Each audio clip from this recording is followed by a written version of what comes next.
are some other red flags that might stand out that authors can possibly avoid, or do we want to say if that's a useful sorting mechanism?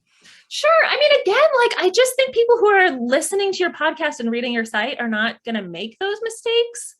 The biggest one that really, really just irks me is people who put other books down in an attempt to say how special their book is.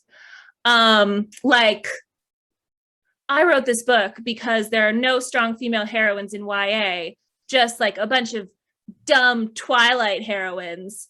And so my book is needed. And I'm like, first of all, you're going to be a terrible member of the YA community if you think that all other YA is bad. You know, that's not a good way to make friends and influence people. Second, like, you're wrong about the scope of contemporary YA. There are tons of strong female heroines, and that just tells me you're not reading. And third, like, if the best thing you can think of to make your book sparkle is that it's better than someone else's book, it probably isn't standing too strongly on concept on its own. That's my biggest red flag. What about, I published such and such other book. It didn't do so well as the sales, but I'm hoping we could turn it around this time. Does that have any bearing either way? You don't need to say that. I do want to know if you published something else. I think that is maybe a spot. I think it's maybe a checkbox in my form. Are you previously published? But you don't need to like give me a pitch for how to strategize your career, because like if I'm interested in the book, I'll have my own thoughts on that. You know, I will go look. If you tell me you're previously published, I will go look on Goodreads and I will go look on Amazon and I will see how many reviews your book has. And that gives me like a general rule of thumb of like, okay, did this book sort of get in a lot of people's hands or not? But you know, I know how to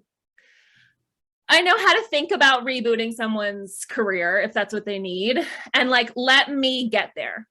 I don't think you should lead with like, my career needs a reboot. Like, let me do my own research and then figure out where I think you are.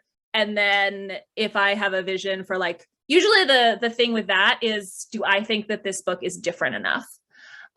Because like, if you published, say, 3, like, I'm trying to pick a genre none of my clients work in so that it doesn't sound like I'm talking about someone.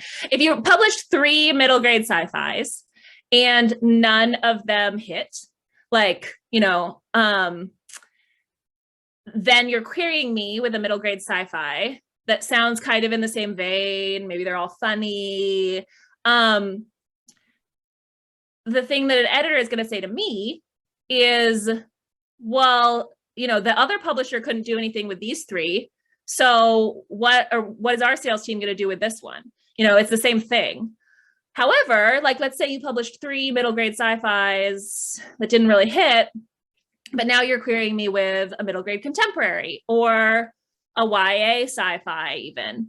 Then I can make a case to an editor like, well, yeah, the middle grade sci-fis didn't work, but your sales team can go out with this middle grade contemporary and present it as like totally fresh, new direction for so-and-so. And that has a lot more possibility. Or is it ever just like pen name time?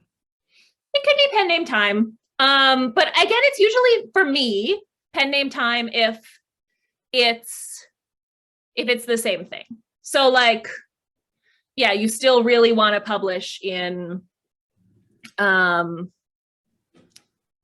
genres none of my clients represent. You still really want to publish in like women's fiction set in Rome, and your first 2 didn't do well, but you really, that's the only thing you're interested in. You're only interested in women's fiction set in Rome.